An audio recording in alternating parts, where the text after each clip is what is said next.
রাষ্ট্রপতি, দ্বাদশ জাতীয় সংসদ, সিটি কর্পোরেশন, পৌরসভা সহ ৫ ধাপে অনুষ্ঠিত হওয়া উপজেলা পরিষদ ও ইউনিয়ন সহ বেশ কয়েকটি নির্বাচনের আয়োজনের অভিজ্ঞতা, সমস্যা ও সম্ভাবনা নিয়ে মতবিনিময়ের আয়োজন করে reporters forum for election and democracy RFED।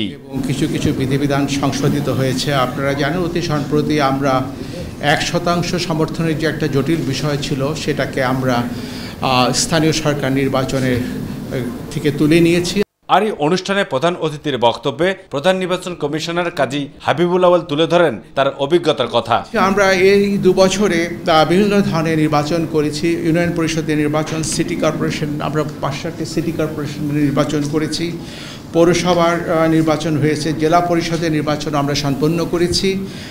সংসদ নির্বাচনটা ছিল সবচেয়ে গুরুত্বপূর্ণ, সেটিও করা হয়েছে, বেশ কিছু উপনির্বাচন করা হয়েছে এবং সম্প্রতি আমরা উপজেলা নির্বাচনটা প্রায় শেষ করেছি।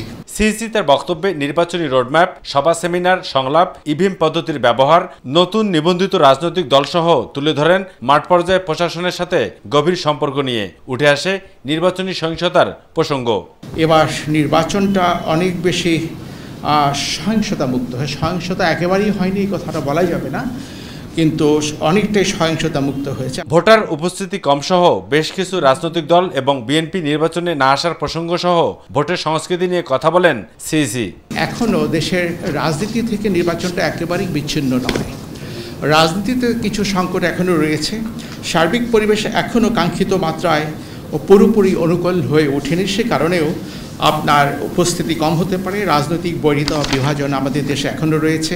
সিইসি বলেন, রাজনৈতিক পরিস্থিতি অনুকূলে হলে ভোটার উপস্থিতি বাড়বে, তবে শত চেষ্টার মাঝেও ভোটের রাজনৈতিক পরিবেশ অনুকূলে ছিল না বলেও মন্তব্য করেন কাজী হাবিবুল আউয়াল। রাজনৈতিক সংস্কৃতির এখনও ব্যাপক উন্নয়ন প্রয়োজন রয়েছে। অবু সাদ অপু, মাই টিভি, ঢাকা।